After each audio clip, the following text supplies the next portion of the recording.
Assalamualaikum warahmatullahi wabarakatuh. A'udzubillahi minasyaitonir rajim. Bismillahirrahmanirrahim. Wa dzikrul indahu tikut bi adamil qalbi sadri sadiqin. Kafana daru fi qafrun wasaqul ida kafan. Al-madad al-adrus, al-madad al-adrus, al-madad al-adrus.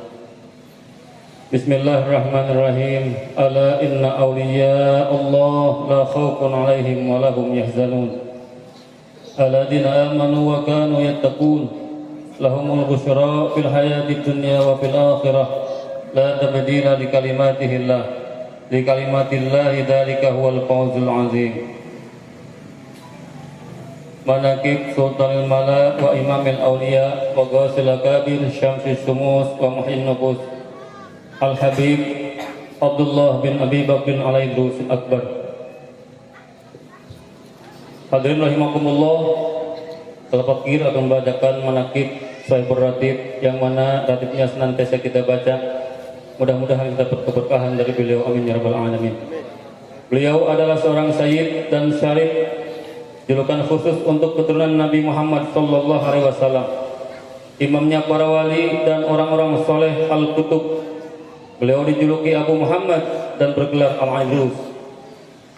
Beliau adalah panutan yang diakui kapabilitasnya pemimpin para wali yang disepakati kewaliannya, pembawa bendera orang-orang arif, peletak dasar ilmu orang-orang yang benar, kepala para saddah alawiyin, pemegang tali simpulnya dan pemilik karisma dan keagungannya. Disebutkan dalam Al-Musyri, Al-Andalus adalah gelar terhadap pimpinan para wali atau ketua orang-orang tasawuf. Sebagian orang mengatakan Al-Idrus diambil dari nama singa. Al-Jauhari berkata Al-Idrasah, yaitu menempuh jalan keras, jadi dari harimau. Al-Alamah Muhammad bin Umar Bahrok pernah berkata, bisa saja huruf ta dalam kalimat Al-Idrus diganti dengan huruf dal karena berasal dari satu makhraj, tempat keluar huruf yang sama. Kita ketahui bahwa singa adalah pemuka dari hewan buas, sedangkan Al-Idrus merupakan pemuka dari para wali di zamannya. Kelahiran dan riwayat hidup Sahibur Ratib. Beliau dilahirkan di kota Tarim Hadramaut pada tanggal 10 Dzulhijjah tahun 811 Hijriah. Ketika kakeknya Al-Habib Abdurrahman Segaf mendengar kabar kelahirannya, beliau berkata, ia adalah seorang sufi di zamannya. Al-Habib Abdullah bin Abu Bakar Al-Idrus adalah seorang yang hafal Al-Quran, hidup bersama kakeknya Al-Habib Abdurrahman Segaf selama 8 tahun. Kakeknya telah melihat, memberkatinya dan pernah mengatakan bahwa ia akan memiliki kelebihan tertentu. Beliau tumbuh dalam kemuliaan di bawah bimbingan ayahnya Al-Habib Abu Bakar As-Sakran. Sang ayah meninggal ketika beliau berumur 10 tahun. Setelah itu beliau dirawat dan dibimbing oleh pamannya Syekh Umar Al-Mahdar. Sahibur Ratib ini belajar Al-Quran dari seorang guru besar, Syekh Muhammad bin Umar Ba'alawi, dan belajar ilmu fikih dari guru-guru ahli fikih, Syekh Sa'ad bin Ubaidillah bin Abi Ubay Abdullah Bahrawa, Syekh Abdullah Bagasin, Syekh Abdullah bin Muhammad bin Umar, Syekh Ibrahim Baharmaz, Syekh Abdullah Bakusaid, dan yang lainnya. Beliau mempelajari dan memperdalam kitab Tanbih, Minhaj, dan Khulasah. Beliau sangat senang membaca kitab tersebut. Beliau mempelajari ilmu tasawuf melalui guru beliau Said Al-Jalil Muhammad bin Hasan Jamalulail, dan juga dari paman-paman beliau, yaitu Al-Imam Syekh Umar Muhdar, Syekh Ahmad, Syekh Muhammad, dan Syekh Hasan. Beliau mempelajari bahasa Arab melalui Al-Alamah Al-Adib Syekh Ahmad bin Muhammad bin Abdullah Bafadal, mempelajari ilmu Nahwu dan Sharaf dari Al-Alamah Syekh Muhammad bin Ali Ba'amar, dan juga yang lainnya. Beliau sangat gemar membaca kitab-kitab karangan Imam Ghazali, terutama kitab Ihya Ulumuddin, sehingga hampir hafal dan pindah ke batinnya. Beliau banyak memuji sang pengarangnya karena diperingatkan beliau segala sesuatu mengenai terjemahan kitab Ihya Ulumuddin tersebut. Al-Habib Abdullah Al-Idrus berkata, kita tidak mempunyai sistem dan metode kecuali Al-Quran dan As-Sunnah, di mana semua itu telah dipaparkan oleh Hujjatul Islam Al-Imam Al-Ghazali dalam karyanya yang sangat berharga, yakni kitab Ihya Ulumuddin, yang merupakan penjelasan dari Al-Quran dan hadis yang awal ataupun yang akhir, yang konkret maupun yang abstrak, yang berkenaan dengan studi tauladan maupun keyakinan. Sahibur Ratib mempunyai kata-kata hikmah yang sangat tinggi mengenai ilmu tauhid. Di antaranya beliau pernah mengucapkan, seandainya saya disuruh untuk mengarang dengan hanya huruf alif 100 jilid, pasti akan saya lakukan.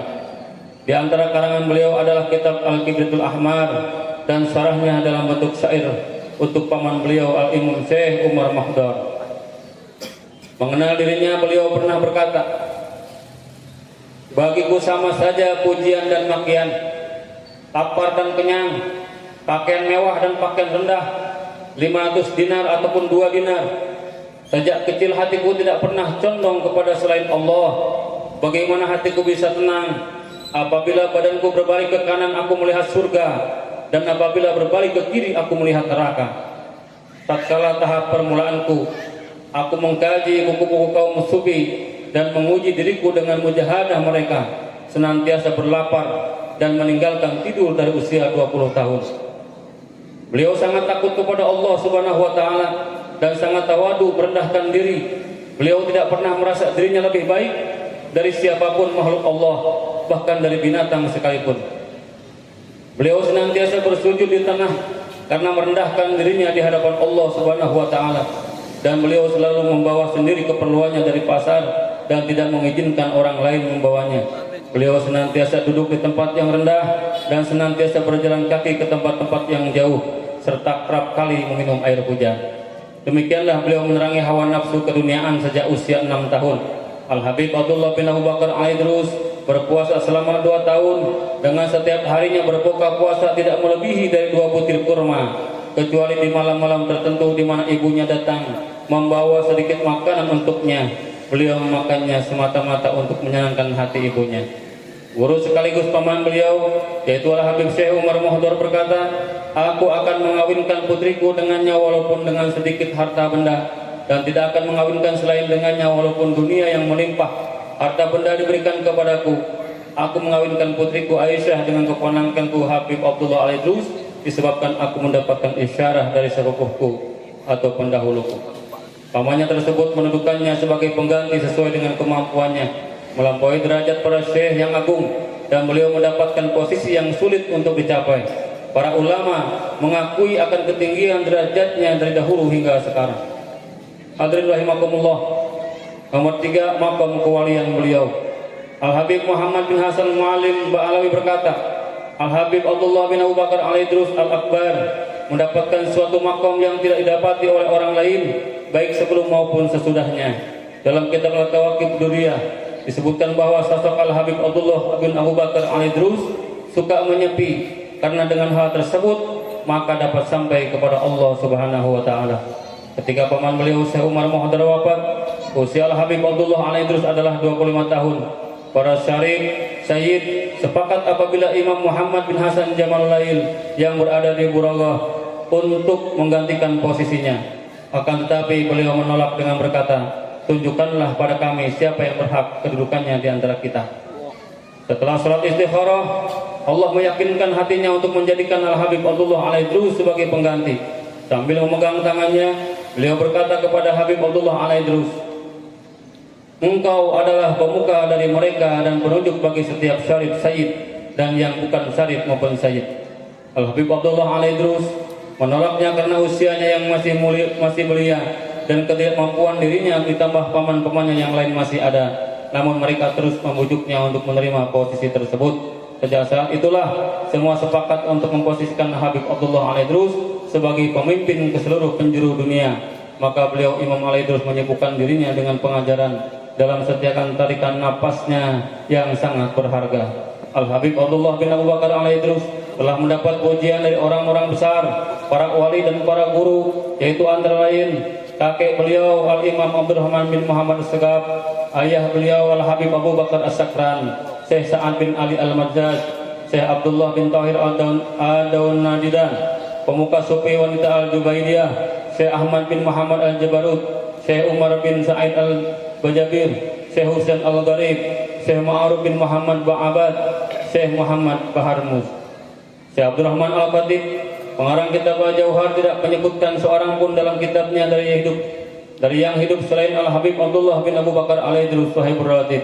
Beberapa pengarang kitab besar yang bermutu memuji dan meriwayatkan beliau, di antaranya Al-Yafi dalam kitab Uqbal Barahim Al-Musyarakah, muridnya Al-Imam Habib Umar bin Abdurrahman Ba'alawi dalam kitabnya Al-Hamrah, dan Syekh Abdullah bin Abdurrahman Bawajir dalam kitab Al-Tuhfa.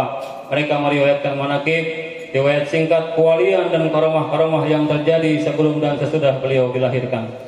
Sebagian para wali memimpi bertemu Nabi Muhammad sallallahu alaihi wasallam yang memuji Al-Habib Abdullah bin Abu Bakar Al-Idrus dengan sabdanya, "Ini anakku, ini ahli warisku, ini darah dagingku. Orang-orang besar akan pelajari ilmu thariqah darinya." Di antara orang yang mengambil dan belajar thariqah dari Al-Habib Abdullah bin Abu Bakar Al-Idrus Al-Akbar antara lain adalah saudara beliau Al-Habib Ali bin Abu Bakar As-Sakran, Al-Habib Umar bin Abdurrahman Sahibul Al-Hamra Al-Ba'alawi, pengarang kitab Al-Hamrah dan kitab Fathur Rahim Ar-Rahman, Syekh Abdullah bin Abdurrahman Bawazir, Syekh Abdullah bin Ahmad Bakasir Al-Makki, Syekh Ahmad Qasam bin Alawi Syaibah, Syekh Muhammad bin Afif Al-Hijrani, putra beliau Al-Habib Abu Bakar Al-Adi bin Abdullah Al-Idrus, putra beliau Al-Habib Husain bin Abdullah Al-Idrus, putra beliau Al-Habib Alwi bin Abdullah Al-Idrus, dan putra beliau Al-Habib Syekh bin Abdullah Al-Idrus. Kebaikan dan akhlak beliau tidak terlukiskan, sedangkan ilmu dan karamahnya laksana lautan. Dalam kitab Al-Kawakib Buduriyah disebutkan bahwa Imam Al-Arifillah Muhammad bin Ali Sahib Al-Idid, Syekh Tajul Abidin, Sa'ad bin Ali, dan Syekh Abdullah bin Abdurrahman Bawajir dengan derajat yang dimilikinya dan ketinggian kedudukannya senantiasa menemani dan mengikutinya serta mengambil ajaran karena mereka sendiri. Mereka menyadari akan ketinggian, kedudukan dan makom Imam Al-Idrus.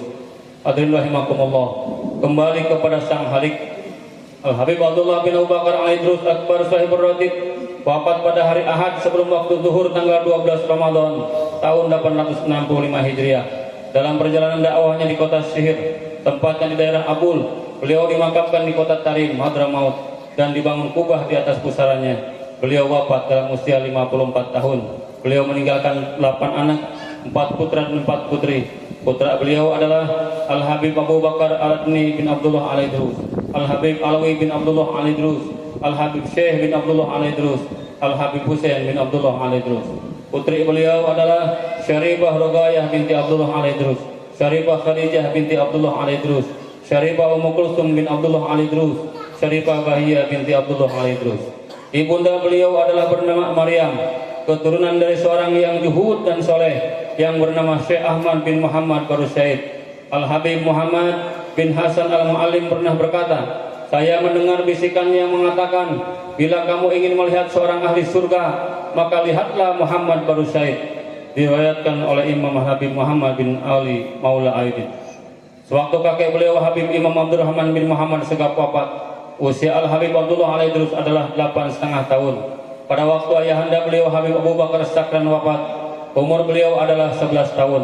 Sementara pada saat paman beliau Al-Habib Umar Muhdar bin Abdurrahman Segaf wafat, umur beliau adalah 23 tahun.